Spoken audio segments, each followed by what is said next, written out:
Halo teman Jaksel, selamat datang di podcast Bincang Jaksel. Di sini kita akan berbincang-bincang tentang kota kita. Kita hidup, kita tinggal, kita berkantor, kita bertempat tinggal di kota Jakarta Selatan. Jadi kita pengen pastinya Jaksel akan semakin lebih baik ke depan. Di sini juga kita akan berbincang-bincang dengan sejumlah narasumber yang akan memberi kita insight, masukan yang mencerahkan agar kota Jakarta Selatan kita ini bisa menjadi lebih baik. Nah, di Bincang Jaksel episode perdana ini kita menghadirkan narasumber Bapak Ahmad Sailani selaku Kepala Suku Badan Perencanaan Pembangunan Daerah Kota Administrasi Jakarta Selatan. Dan saya, Erwin Lobo dari Suku Dinas Komunikasi, Informatika dan Statistik Kota Administrasi Jakarta Selatan untuk memandu jalannya podcast ini. Pak Sailani, silakan menyapa teman Jaksel yang sedang menonton kita saat ini. Ya. Selamat pagi, ya, Bapak Ibu. Izinkan saya untuk menyampaikan salam. Ya, terima kasih atas atensinya dan kesempatannya yang diberikan oleh Pak Lobo ya. Terkait dengan perencanaan pembangunan Kota Jakarta Selatan, ya. Apa yang menjadi prioritas, apa yang menjadi fokus pembangunan di Jakarta Selatan, khususnya tahun 2025. Ya. Oke, Pak.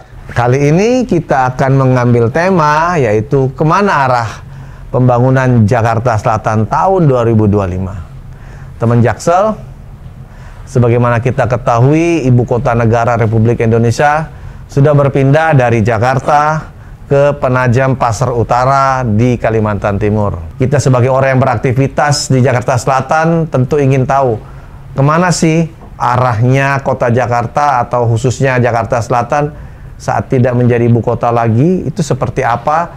Nah, mari kita berbincang-bincang dengan Pak Sailani. Ya, terima kasih Pak Lobo. Menurut saya, Jakarta akan tetap penting peranannya dalam perekonomian ataupun pusat pertumbuhan di Indonesia. Ya. Nah, itu skup untuk DKI ya. Kita bicara mungkin nanti ke depan dalam pembicaraan ini kita khusus scalingnya lingkup Jakarta Selatan ya. Nah, sesuai dengan rencana pembangunan jangka menengah daerah yang sedang disusun di DKI ya, ini juga berbarengan dengan RPJPD ya, yang sedang disusun oleh Bapeda ya.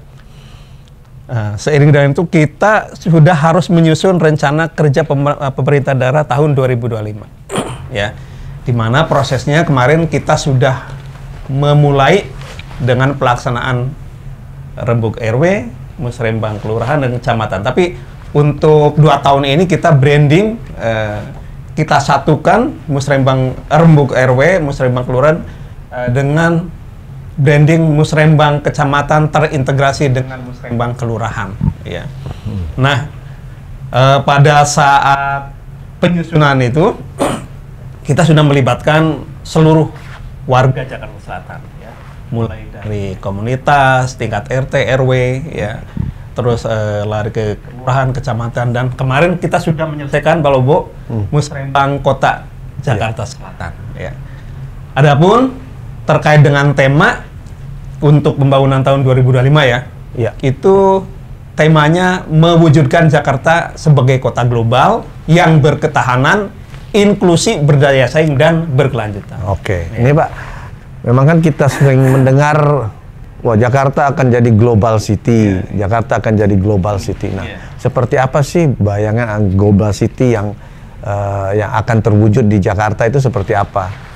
Dan bagaimana Jakarta Selatan bisa mensupport kota DKI Jakarta ini secara keseluruhan?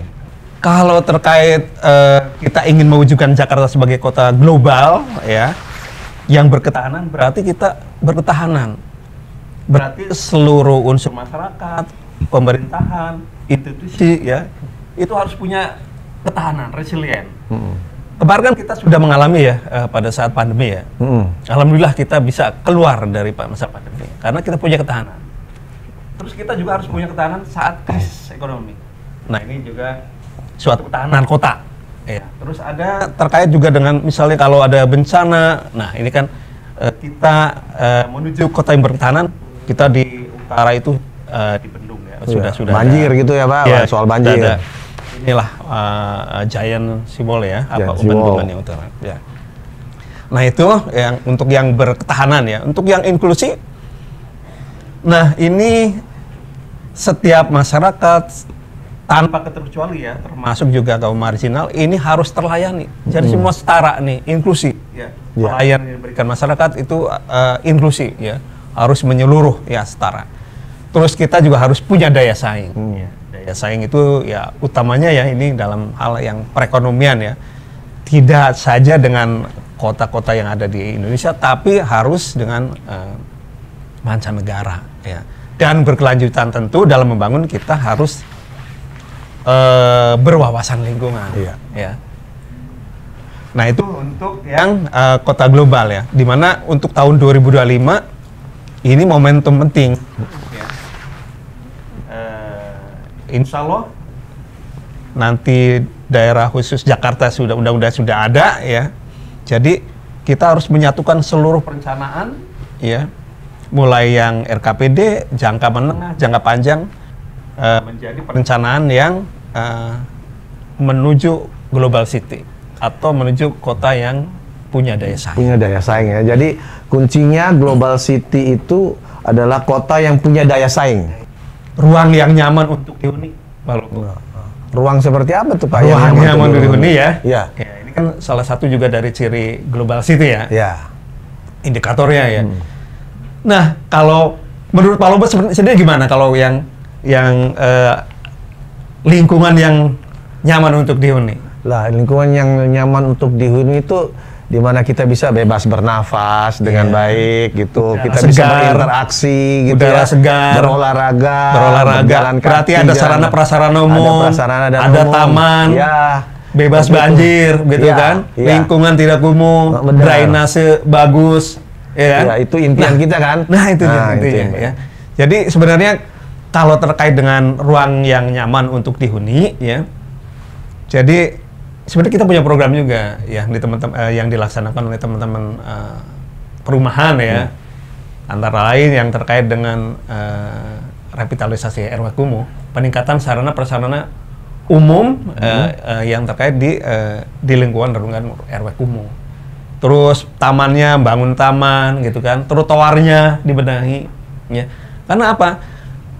Ciri-ciri yang global itu kan kita juga harus mampu menarik investasi masuk, ya, SDM yang skill, high skill masuk dari luar masuknya, terus arus barang masuk. Tapi kalau umpamanya kita lingkungan tidak layak huni, ya, di mana mereka mau tinggal nyaman di Indonesia, gitu. Ya.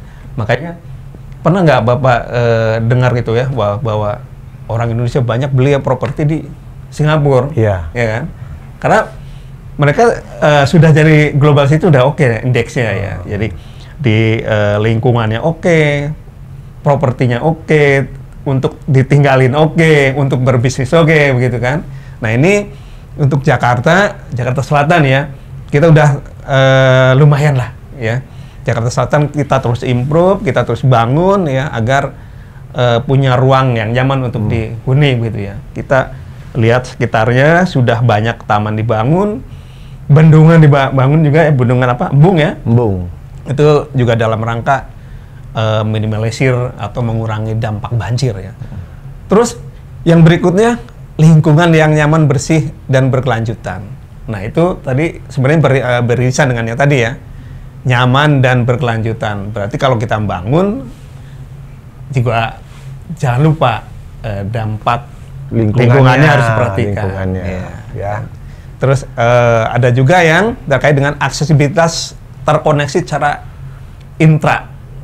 antar kota, terus juga dengan geografis kita di mana sih, secara regional di ASEAN seperti apa, di Asia seperti apa. Jadi harus terkoneksi ya, antar moda transportasi pun harus terkoneksi satu sama lain. Kita kan sudah ya, Jakarta Selatan pun banyak MRT, ada LRT, ada juga yang komuter ya. Terus busway ya. Kemudian Pak, prioritas yang bisa Jakarta Selatan lakukan itu apa Pak? Nah, kita sebenarnya kan secara potensi ya Pak Lobo ya, kita sudah maju juga nih, ya. Kalau kita lihat kan banyak ya kafe-kafe shop ya. Ya, kafe shop, ya, kuliner, tempat resto banyak juga kan. Nah itu sebenarnya itu terkait dengan potensi kita ya di ekonomi kreatif. Ekonomi kreatif. Ya. Jadi untuk ke depan Jakarta Selatan itu menurut saya itu cocok untuk dikembangkan menjadi pariwisata urban dan ekonomi kreatif. Jadi fokusnya nanti diarahin ke wisata urban dan ekonomi kreatif untuk khusus Jaksel ya Pak? Itu satu sisi. Sisi lain juga kita harus menjaga lingkungan dalam koridor resapan. Makanya di daerah-daerah selatan Jagakarsa begitu kan. Itu masih hijau ya. Masih hijau, terus di situ juga ada resapan, ada embung. Jadi Jakarta Selatan tetap akan diputuskan untuk daerah resapan ya Pak ya? Resapan ya. Pariwisata urban ya. Wisata urban dan ekonomi kreatif. Kalau ekonomi kreatif kan terkait dengan kriya, resto, terus mungkin juga terkait dengan ekonomi digital gitu ya. Ya. Terus banyaklah yang terkait dengan kriya kan banyak. Iya. Ini kan Pak hasil musrembang ini banyak ya Pak. Tentu memerlukan biaya. Nah strateginya dari teman-teman di Bapeda, di Subanpeda, Jakarta Selatan ini seperti apa? Bagaimana supaya usulan ini tetap bisa dilakukan, tetapi tidak membebani dari sisi biaya seperti apa Pak? Iya, iya. Jadi dari usulan yang banyak itu Pak, dalam rangka kita mengantisipasi ya, karena kan kita punya keterbatasan fiskal ya. Untuk belanja, daftar kebutuhan belanja banyak, tapi dari sisi pendapatan ataupun fiskalnya kita kan terbatas gitu ya. Jadi ya kita harus ada strategi lah ya. Pastikan dulu usulan itu fix bisa dilaksanakan. Jadi jangan sampai nanti sudah teranggarkan, sudah direncanakan, tapi nggak bisa dilaksanakan. Ya. Padahal kalau nggak bisa dilaksanakan, sudah dianggarkan kan sayang. Padahal mungkin masih banyak prioritas lain yang sebenarnya ingin dianggarkan tapi nggak teranggarkan ya karena berebut prioritas gitu ya. Jadi kita harus cek, kaji lagi, lihat lagi syarat administrasi, syarat teknis, kelayakan usulannya seperti apa. Nanti dibahas lagi di forum-forum musrembang provinsi ya. Terus nanti ada forum asisten ya di provinsi ya, nanti kita lihat lagi kemampuan fiskalnya. Ada prioritas ya Pak. Tetap kita menganut prinsip efisiensi dan efektivitas belanja ya, agar nanti juga dalam penganggaran setelah dianggarkan kemampuan realisasinya ada. Ya. Jadi kalau pemanya kita terbatas anggaran, tahun ini yang mau dikerjakan yang mana? Ya, prioritasnya mana? Ya, nanti baru setelah itu kalau ada anggaran, nggak ada anggaran lagi, coba tunda dulu tahun depan. Kalau belum prioritas begitu ya. Kawasan yang diprioritaskan itu mana saja sih Pak? Nah untuk di Jakarta Selatan ya. Jakarta Selatan khususnya. Ya terkait dengan rancangan Raperda RT RW ya khususnya pengembangan di Jakarta Selatan kita bisa difokuskan pada beberapa lokasi Pak ya. Ya. Kalau dilihat dari sistem pusat pelayanan, kita bisa mengembangkan titik-titik yang menjadi pengembangan kawasan ya dalam ruang lingkup 800 meter itu antara lain Blok M, CSW. Blok M ya? Ya Blok M. Ya. Blok M kalau bicara Blok M CSW ini ya, ini kan PT MRT ya. PT MRT sedang melakukan perencanaan nih. Mudah-mudahan akhir tahun ini atau tengah tahun ini udah selesai nih ya. Itu dilaksanakan oleh PT MRT ya. Kita juga ada Lebak Bulus ya. Ini masih lokasi-lokasi ini masih terkait dengan TOD Transit Oriented Development. Ya. Kan di situ memang ada MRT untuk dengan Blok M kan, dengan busway. Demikian juga dengan di Lebak Bulus. Di Manggarai juga itu kan tempat pertemuan ya. Kereta ya. Kereta tuh, penumpang yang kereta. komuter, yang luar kota ya. Nanti juga rencananya kan akan ada LRT yang fase Kelapa Gading atau Kelapa Gading yang ke Manggarai ya, atau mana itu yang Rawamangun ya. Iya, betul. Ya. Terus ada juga yang Fatmawati udah jelas ya. Tebet juga Pak kayaknya. Tebet. Kalau yang Tebet itu lebih dikembangkan nantinya ke urban tourism. Urban tourism. Urban tourism ya. Karena di situ selain juga kita punya taman, gitu kan? Ya.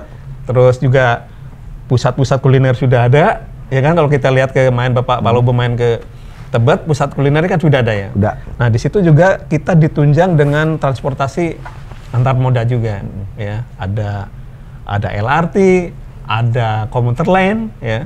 Ada busway ya. Jadi orang mudah untuk mampir ke kawasan Tebet menjadi urban tourism. Iya. Ada terus kemudian yang lain ada. Di Ragunan kita juga ekoturisme ya. Jadi selain juga ada kebun binatang, di situ kita sejuk lah kalau kita main ke arah sana. Kan di situ juga dari daerah pusat resapan ya. Ini ada beberapa ya. Jadi kalau terkait yang dikembangkan itu tadi dengan pusat pelayanan, titik-titik pusat pelayanan yang berbasis TOD itu Blok M CSW, Lebak Bulus, Manggarai, Tebet, Fatmawati, Kebayoran Lama, Setiabudi, Tanjung Barat. Tanjung Barat juga masuk kan ya? Masuk. Pancoran, Pesanggeran dan Ragunan. Ragunan ya. Terus itu kalau kita bicara dengan terkait dengan pusat pelayanan ya. Ada juga kalau kita dilihat dari aspek kawasan strategis ekonomi ya. Kita punya tuh yang SCBD. Atau segitiga emas ya. Segitiga emas ini kan sebagai kawasan bisnis yang terpadu dan berskala bukan nasional tapi juga internasional ya.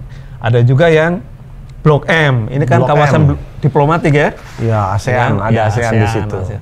Tapi kalau bicara Kuningan juga kan di situ kawasan antarbangsa. Banyak nggak? Berapa sih jumlah kedubes itu ya? Kedubes yang ada di Jakarta Selatan banyak, Pak. Ya, kalau kita lihat Kuningan ya. Terus ada juga kita punya di Jakarta Selatan tuh kawasan strategis sosial budaya. Sosial budaya. Tadi yang saya sampaikan tuh di Setu Babakan ada pusat kawasan perkampungan kebudayaan Betawi. Ya. Nah itu kan menjadi sesuatu yang harus dikembangkan terus ke depannya dan ada juga untuk Tebet itu kan kawasan wisata urban tadi ya. Nyampur dengan yang pertama ya, yang pertama kan tadi TOD. Tapi kalau dilihat dari sisi kawasan strategis sosial budaya, Tebet juga sebenarnya masuk ke urban tourism. Tebet ya. Itu kawasan ekonomi perdagangan seperti apa sih Pak? Jakarta Selatan. Termasuk prospeknya ya. Prospeknya tahun depan tuh kayak apa sih Pak? Iya. Ini kita bicara mungkin bukan tahun depan saja ya, mungkin ke depannya ya. Tapi kalau lihat data BPS ya, laju pertumbuhan per kapita ya di Jakarta Selatan itu yang menonjol itu sektor transportasi. Ya, kita tahu mungkin transportasi itu kan pembangunan MRT, LRT itu masih terus jalan ya. Terus busway juga masih terus jalan. Terus ada juga yang perdagangan besar dan eceran itu masih tumbuh. Kita tahu di Jakarta Selatan juga banyak tempat-tempat untuk berbelanja ya. Terus retail lah ya. Terus ada penyediaan akomodasi. Nah setelah kemarin kita mengalami pandemi kan sempat turun ya. Nah ini perlahan tumbuh kembali ya untuk bisnis hotel ya, gitu ya, hotel Pak, dan resto ya. Nanti kita di Jakarta Selatan juga kan banyak resto ya. Resto dan kafe-kafe shop begitu ya. Itu kan perencanaan global ke depan ya Pak ya. Nah kemarin kan baru saja kita menyelesaikan Musrenbang tingkat kota administrasi Jakarta Selatan untuk tahun 2025. Nah, itu hasilnya apa saja, Pak? Keinginan masyarakat kan bisa tergambar di situ, Pak. Nah, seperti apa tuh hasil dari Musrenbang ini? Iya, terkait dengan Musrenbang, ya ini kan forum yang sifatnya untuk perencanaan bottom up planning, gitu ya. Iya, bottom up planning. Nah, jadi kita mengenal beberapa pendekatan perencanaan, ya khusus Musrenbang ini kita mengundang masyarakat untuk berpartisipasi dalam rangka menyusun bahan rencana kerja pemerintah daerah tahun 2025. Ya. Nah, untuk tahun 2024 terkait dengan perencanaan rencana kerja pemerintah daerah tahun 2025, kita sudah melaksanakan Musrenbang Kecamatan terintegrasi dengan Musrenbang Kelurahan, dan kemarin juga kita sudah selesaikan Musrenbang Kota. Ya. Untuk usulan template itu untuk usulan template ya, terdapat 2.333 usulan. Oh, jadi ada 2.300 ya? Ya, itu mayoritas usulannya sifatnya fisik, sebanyak 1.892. Sedangkan sisanya barang, ya itu ada 441 usulan. Ya. Nah itu terkait dengan pelaksanaan Musrenbang Kecamatan. Terus usulan yang paling apa sih masyarakat butuhnya kayak gimana, Pak? Yang diminati itu masih tetap, Pak Prabowo, dari tahun ke tahun tidak jauh dari drainase. Drainase itu terbanyak 665 usulan. Terus berikutnya jalan berlobang gitu 465, ya, Pak. Pencahayaan kota 276. Terus cermin lalu lintas dan speed bump. Ya, urutan kelima speed bump. Ini masih terkait dengan global city, Pak. Karena kalau ini yang diusulkan, berarti ini sebenarnya masyarakat itu pengen lingkungannya layak untuk dihuni. Ruang terbuka hijaunya nanti ada, resapannya ada, drainasenya ada, sanitasinya bagus, gitu kan. Itu kan kalau udah layak untuk dihuni, berarti kita menuju pencapaian perwujudan global city. Ini kan masalahnya, Pak, kan banyak drainase kita ini ada tapi rusak, terus penuh dengan kabel-kabel segala macam. Nah, ini seperti apa ini, Pak, penanganannya nanti? Teman-teman di Sudin SDA ya, sumber daya air, ini secara bertahap. Terus melakukan pembuatan embung, pengerukan, ya, dan penurapan, termasuk juga memperbaiki saluran-saluran PHB-nya. Nah, sekarang, Pak, isu-isu prioritas apa saja yang ada di Jakarta Selatan nih, Pak, sekarang atau tahun depan? Prioritas kewilayahan ya? Prioritas kewilayahan, ya kemarin sebagaimana yang sudah disampaikan Pak Wali Kota, ya kita tetap ya untuk penanganan genangan dan banjir. Banjir ya, Pak? Ya. Itu teman-teman Sudin Sumber Daya Air di Jakarta Selatan itu menyepakati untuk membangun embung, ya, membangun embung. Ada juga yang membuat crossing ataupun jetting, gitu ya, termasuk juga pengurasan ataupun perbaikan saluran-saluran di Jakarta Selatan. Penurapan kali itu ya, sepanjang itu memang yang menjadi kewenangan Sudin SDA, dikerjakan oleh Sudin SDA, ya sepanjang itu merupakan kewenangan BWSCC, nanti dikoordinasikan dengan BWSCC.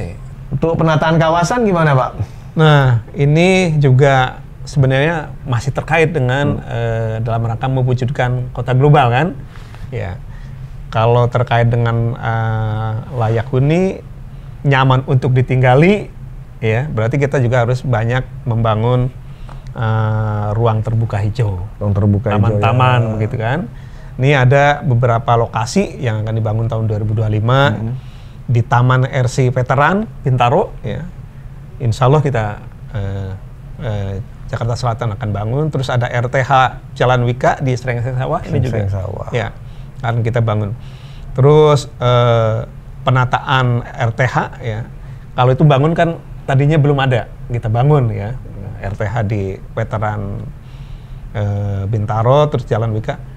yang sudah ada kita revitalisasi, kita ditingkatkan ya. kualitasnya. Di Taman Tanjung, terus di Taman Bendi ada juga ya.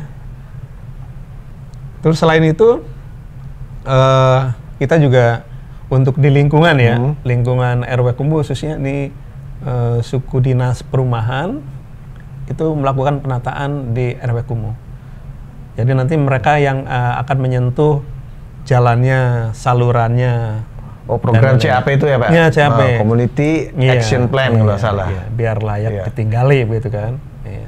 Biar layak ditinggali. Iya. Terus untuk trotoar juga kita usulkan ya. Ini ada beberapa penataan kawasan, khususnya peningkatan pedestriannya ya. Pedestrian. Iya, ini di Jalan Wijaya 2, Dharma Wangsa kita terus laksanakan. Termasuk kemarin usulan dari kecamatan juga ada. Jadi kecamatan itu ingin ada kawasan unggulannya. Jalan yang menjadi kawasan unggulan. Ini minta ya ke ikonnya gitu. Ikonnya. Ikon setiap kecamatan. Iya, karena trotoarnya kemarin belum memadai, ini mengusulkan ke Sudin Bina Marga untuk meningkatkan trotoarnya agar kawasan tersebut menjadi kawasan ataupun jalan unggulan setiap kecamatan. Bagaimana pembangunan warga kota yang didesain oleh teman-teman di Bapeda seperti ini?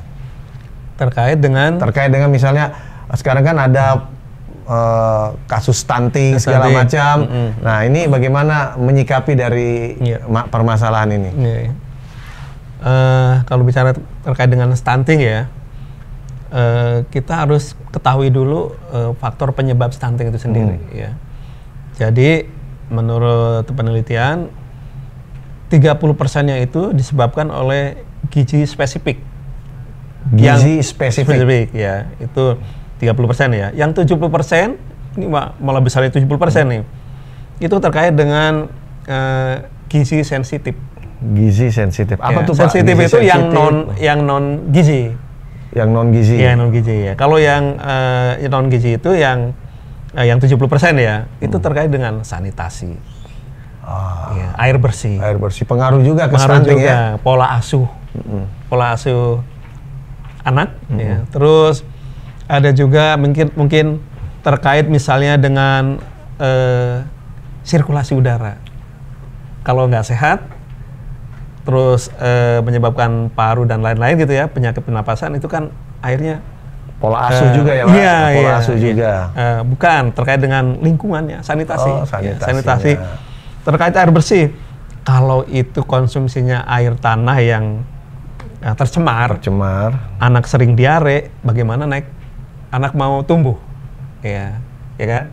Terus kalau sirkulasinya kurang baik, akhirnya nanti kena pernapasan ya, saluran pernapasan itu juga kurang baik gitu kan. Nah, berarti terkait dengan sanitasi kita juga sebenarnya udah programkan. Tadi yang CAP ya. Ya, CAP kan terkait dengan peningkatan sarana prasarana RW Kumuh. Ya, biar nanti sanitasinya benar, lingkungannya benar, lingkungan sehat gitu kan. Itu bisa berefek kemana-mana. Positif ya. Tuh, terus apa lagi? Yang 70% ya. Yang 70% kan itu kita juga sebenarnya pastikan mereka terkait dengan daya beli juga. Selain pola asuh ya, selain sanitasi, pola asuh, karena mungkin mereka juga secara ekonomi kurang. Nah, ini teman-teman dari Sudin sudah memprogramkan.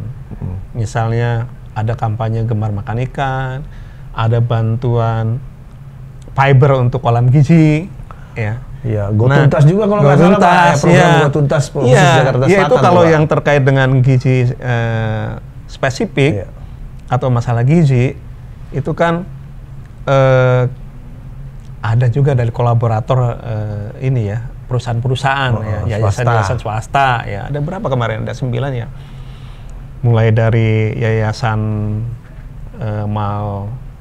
PLN, ya, terus banyak lah ya Pak. Iya banyak loh ya.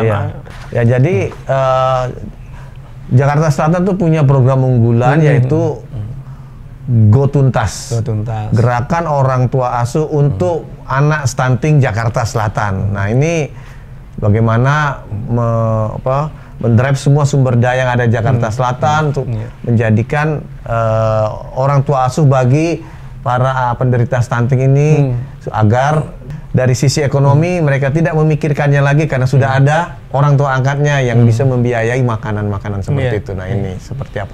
Iya. Terkait dengan tadi disampaikan kolaborator ya, terus kita juga ada Go Tuntas ya, gerakan orang tua asuh anak stunting Jakarta Selatan ya. Ini kan digerakkan untuk para pejabat ASN di Jakarta Selatan untuk menjadi orang tua asuh dari anak stunting ya. Nah, ini sudah dilaksanakan. Ada orang tua asuh anak ASN, ada yang dari kolaborator ya, dari perusahaan-perusahaan ya. Ini ada juga. Dengan harapan asupan gizi anak stunting itu bisa tercukupi ya, Pak ya? Betul. Tapi jangan lupa, Pak, kalau sudah anak jadi stunting ini agak susah menaikkan ya keluarnya dari stunting. Makanya yang penting itu dari calon pengantin. Jadi kalau dari calon pengantin, calon pengantin wanitanya khususnya ya, ini harus diberi semacam tambahan vitamin, menambah darah dan lain-lain. Ya, sesuai dengan usulan pada saat musrembang kecamatan, ini ada beberapa usulan ya. Macet itu kan faktornya banyak ya, Pak Lobo ya, mungkin dari disiplin pengendara ya yang saling serobot karena kepadatan ya padatan pada saat jam-jam sibuk berangkat dan pulang ya. Nah, di sisi lain juga ada beberapa titik lokasi yang menjadi bottleneck ya. Jadi ada penyempitan misalnya dari 5 jalur ke 2 jalur. Itu kan biasanya orang berebut ya. Iya. Bukan yang 2 jalur langsung ngebut. Misalnya Pak Lobo masuk ke 5 jalur lancar, tapi begitu ada penyempitan, bottleneck pasti kan berebut, itu pasti macet, ya. Nah, ini kita usulkan ya ke Dinas Bina Marga, ya itu ada beberapa lokasi ya untuk yang bottleneck ini di Jalan Ciledug Raya depan Universitas Budi Luhur. Ya, ada juga yang begini Pak Lobo, itu sebenarnya 3 jalur, 2 jalur, tapi ada buat puteran, U-turn. Begitu mau muter, tikungannya sempit kan Pak Lobo nggak bisa langsung belok langsung ngebut gitu kan. Ngambil haluan itu namanya. Iya, ngambil haluan. Berarti nyita yang lajur sebelah kiri gitu kan. Terus mengurangi jumlah lajur juga. Atau karena radius tikungannya sempit, dia nggak bisa langsung putar balik. Dia harus 3 kali maju mundur. Nah, ini juga menjadi titik kemacetan. Itu ada di Jalan Tunda Barat ya, Cilandak Barat. Terus ada juga di depan Komplek Brimob, layanan busway kan? Sudah ada, ya sudah ada. Terus kita juga sudah melaksanakan pengendalian lalu lintas melalui ganjil genap. Ya kan? Ganjil genap sudah ada kan? Tapi ternyata masih macet kan? Karena kepadatan itu kan. Nah, ini untuk ke depan barangkali bisa dikaji oleh Dinas Pekerjaan Umum untuk pembuatan jalan layang non tol seperti seperti Antasari, yang Antasari ini seperti ini. Kalau lihat jalannya di Mampang itu kan cukup luas, ya kan, cukup luas. Jadi ya kalau luas barangkali lebih layak untuk dibuat ya, karena secara teknis mungkin lebih mudah daripada yang sempit begitu. Berarti ini masih dalam tahap usulan ya, yang diminta untuk dikaji. Iya, untuk dikaji. Iya, karena kan kita tidak bisa langsung bangun, Pak. Harus dikaji dulu begitu. Teman Jaksel, saat ini kita akan memasuki sesi tanya jawab. Nah, pertanyaan ini didapat dari medsos Kota Jakarta Selatan sehubungan dengan acara ini. Jadi kita akan coba jawab satu persatu. Misalnya nih, pertanyaan dari @ahdan mwwfq. Pertanyaannya, izin bertanya Min, kalau tahapan awal musrenbang itu dimulai dari mana sih? Terima kasih. Seperti apa, Pak? Iya. tahapan musrembang ya. Iya. Tahapan musrembang ya jelas ya. Kan kita sebenarnya pelaksanaan musrembang itu dilaksanakan secara berjenjang. Mulai dari musrembang kecamatan, kota, dan provinsi. Rembuk RW dan musrembang kelurahan itu bagian dari pelaksanaan musrembang terintegrasi dengan musrembang kelurahan. Ya. Nah, di mana mulainya pada saat awal dimulai dengan tahapan awal itu pelaksanaan rembuk RW atau pramusrembang kelurahan namanya ya. Itu di mana setiap RW diberikan kesempatan untuk menyampaikan 5 usulan prioritas. Ya. Terus nanti di tahapan setelah ada usulan 5 prioritas itu mereka harus melaksanakan survei dengan masyarakat, dengan pendamping, dengan unsur kelurahan. Dari aparatur turun untuk mengkaji usulan-usulan masyarakat itu ya. Iya. Terus nanti di musrembang kelurahan itu atau sidang kelompok kelurahan ya. Sekarang namanya sidang kelompok kelurahan itu dibahas di sidang kelompok kelurahan itu mengurutkan urutan prioritas. Mungkin bisa terbalik nih di rembuk RW misalnya awalnya usulan A, B, C, D, E pada saat musrembang kelurahan atau sidang kelompok kelurahan itu urutannya ternyata setelah pembahasan bisa berubah. Nah di kelurahan itu diurutkan urutan usulan prioritasnya per RW. Ada beberapa komentar dari masyarakat nih. Wah, usulan sudah bertahun-tahun diusulin tapi nggak dikerjain juga gitu. Sampai bosan katanya mereka. Nah, ini kenapa bisa terjadi dan apa strategi kita supaya masyarakat nggak kecewa nih? Iya. Misalnya ada kasus begini ya, warga mengusulkan saluran. Dari tahun ke tahun ternyata nggak bisa direalisasikan. Atau sudah dianggarkan tetapi nggak bisa direalisasikan. Kan bisa juga ya, ada yang tidak diakomodir, ada juga yang tidak direalisasikan. Bisa saja gini Pak, memang kita harus memastikan dulu syarat teknis dan administrasinya. Syarat administrasinya apa? Itu aset punya siapa? Ya kan? Tanahnya, lahannya punya siapa? Punya pemerintah bukan. Kalau punya swasta, pengembang ya nggak bisa, ya kan? Terus syarat teknisnya, ini kalau ngerjain saluran ini atau pengerukan atau penurapan, gitu ya. Pengerukan misalnya ya, ini pengerukan bisa nggak ya dengan beko gitu kan? Iya. Dengan alat berat. Padahal kiri kanan banyak rumah, salurannya kecil, kalinya kecil. Takut longsor. Takut longsor karena belum diturap atau nyenggol rumah kiri kanan. Iya. Nah ini jadi salah satu pertimbangan juga. Ini banyak. Makanya ini itu contoh syarat teknis ya. Itu dari kelayakan syarat administrasi dan teknis harus dilihat. Salah satu usulan agar diakomodir, ya kan? Terus ada lagi begini.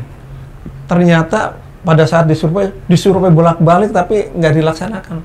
Disurvei itu bukan memastikan untuk bisa dilaksanakan. Bukan berarti harus dilaksanakan. Itu hanya memastikan saja kelayakannya. Jadi jangan masyarakat jangan bilang sudah disurvei berulang-ulang kali tiap tahun tapi nggak direalisasikan. Jadi kalau baru disurvei namanya survei. Jadi harus baru kita melihat ke lapangan syarat teknisnya bagaimana, bisa nggak syarat teknis dilaksanakan, terus kendalanya seperti apa, terus administrasinya ini lahan siapa, terus kewenangan siapa, apakah kewenangan Bina Marga, apakah kewenangan pemerintah pusat, itu harus dicek juga begitu Pak. Ada juga begini Pak Lobo, itu sisi lainnya. Ada juga gini, ini saluran sini diusulkan. Ya ternyata nggak dikerjain. Nah ternyata teman Sudin SD itu ngerjakan yang sebelahnya, ya kan? Bukan yang di lokasi yang diusulkan. Nah mungkin ya UKPD teknis punya pertimbangan lain. Dia mengerjakan yang berdampak besar saja dulu. Ya misalnya saluran kecil dibiarin, tapi dia ngerjain yang sebelahnya yang gede. Nanti dengan harapan kalau yang yang gede, utamanya udah. dikerjain, dia kesedot, ketarik gitu. Jadi genangannya itu cepat surut. Wah, Jadi ini sangat teknis ya. Jadi memang teman-teman teknis yang bisa menyampaikan gitu. Oke, Pak. Kemudian pertanyaan kedua dari Atalilah .rara. Pertanyaannya, halo, izin tanya, kira-kira apa sih tantangan utama yang dihadapi dalam mewujudkan sisi pembangunan Jakarta Selatan tahun 2025? Nah, tantangannya apa, Pak? Kira-kira? Tantangannya ya? Ya. Tantangannya memang untuk mewujudkan apa yang kita citakan tadi untuk mewujudkan kota global ya. Kita kan nggak bisa langsung ya, tapi secara bertahap dari tahun ke tahun ya. Ini nggak bisa diselesaikan oleh pemerintah saja.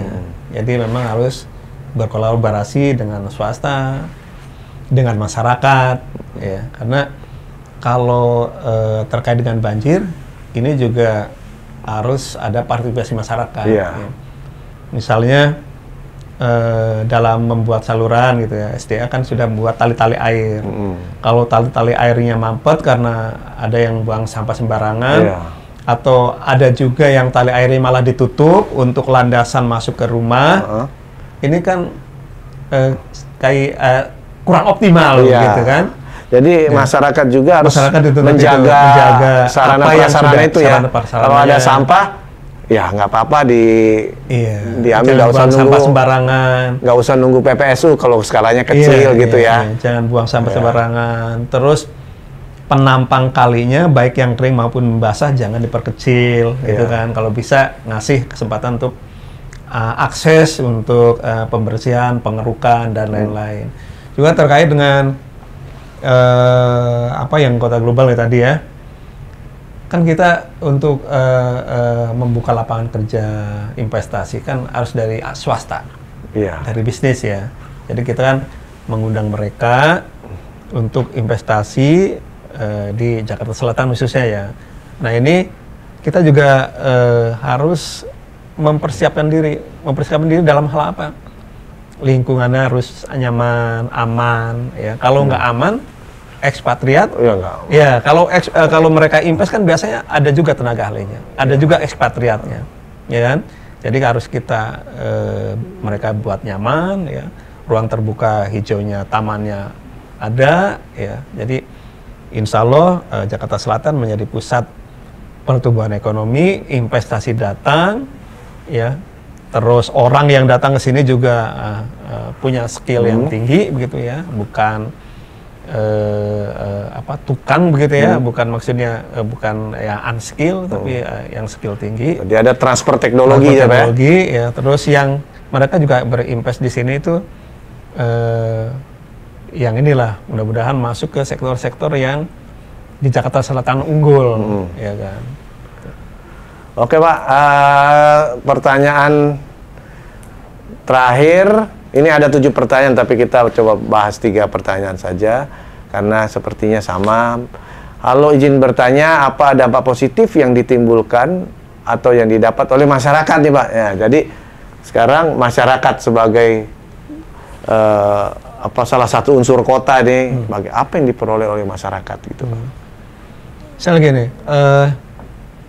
kalau itu usulan berasal dari masyarakat, ya.